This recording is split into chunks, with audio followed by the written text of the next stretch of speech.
Hello बच्चों, welcome my YouTube channel. तो क्या लिखा है टॉपिक? क्लास 8 प्रश्नावली 1.1 निम्नलिखित के प्रत्येक गुणन का अंतर्गत उपयोग किए गए गुणों का नाम बताइए। जो गुण दिए गए हैं इनमें गुणों का नाम बताना है। तो कौन से गुण क्या कहलाते हैं वे बताना है। तो जिस चीज़ में जैसे हमेशा ध्यान रखना, हमेशा किस चीज़ को ध्यान रखना, यदि गुणात्मक तत्समक की बात कही जाए, गुणात्मक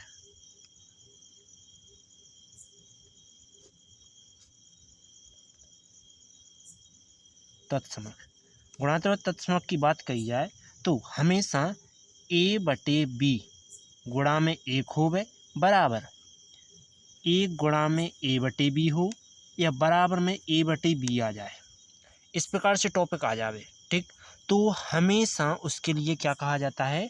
गुणात्मक तत्समक कहा जाता है। किसके कारण? इस एक के चलते, इस एक के चलते ही क्या कहा जाता है? गुणात्मक तत्समक कहा जाता है। जहाँ ए और बी क्या है? तुम्हारी संख्या है कोई। ठीक है, तो देखो यहाँ क्या है? ए बटे बी गुणा एक, एक गुणा ए बटे बी और बराबर में आ रहा है क्या?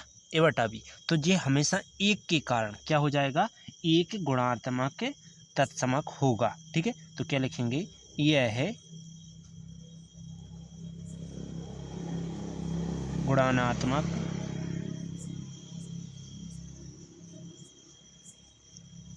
तत्समक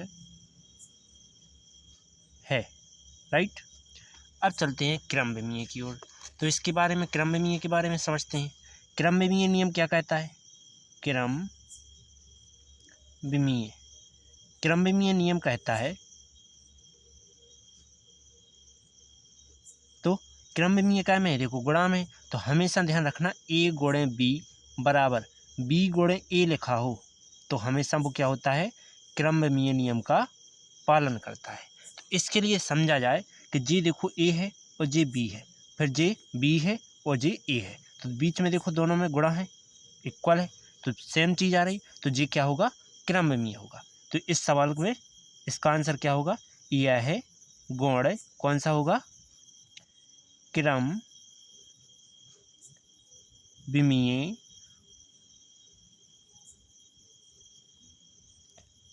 विमीयता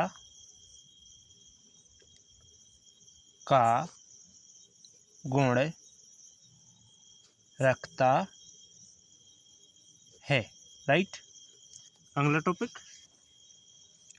जैसे इसको समझो, यदि कोई भी गुण इस प्रकार से आ जाए जैसे कि ए बटा बी गुणा में बी बटे ए बराबर हो एक, तो वो हमेशा कौन सा गुण कहलाता है?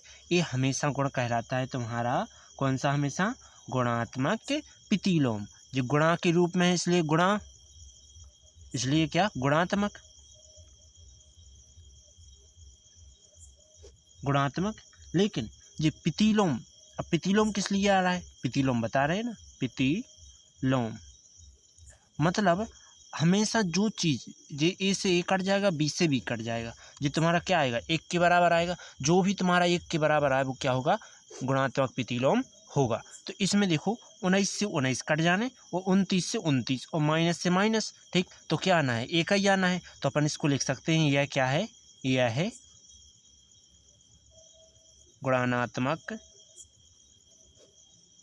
प्रतिलोम है।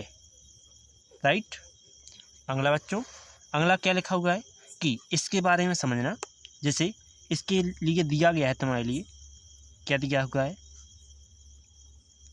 दिया है, समझना कि जे अपन ऐसा लिख सकते हैं 1/3 गुणा में 6 गुणे 4/3 जिसके कोष्टक है। ठीक, को की जगह गुणा का चिन्ह, सॉरी बराबर का चिन्ह, 1/3 गुणा में 6 और गुणा में क्या है? 4/3 और इसमें कोष्टक है।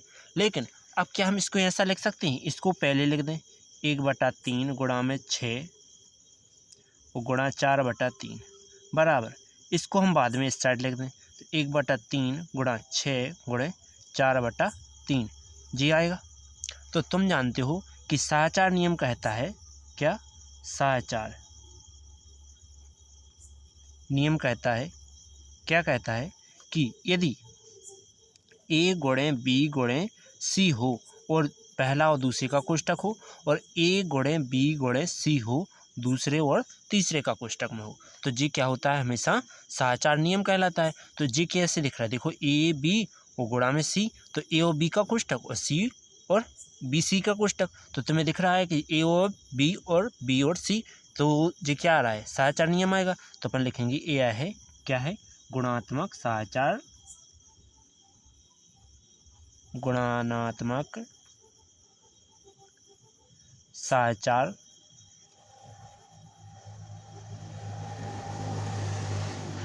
नियम है, राइट। अगला टॉपिक, तो अब इस प्रश्नावली में अगला कोई टॉपिक है नहीं, अब सीधा 2.1 है। अब 2.1 देखने के लिए आपको वीडियो को लाइक और सब्सक्राइब कीजिए, बेल आइकन प्रेस कीजिए, इससे आने वाली वीडियो आपको नोटिफिकेशन जरिए प्राप्त हो जाए। चलो चलते हैं अगली वीडियो की ओर।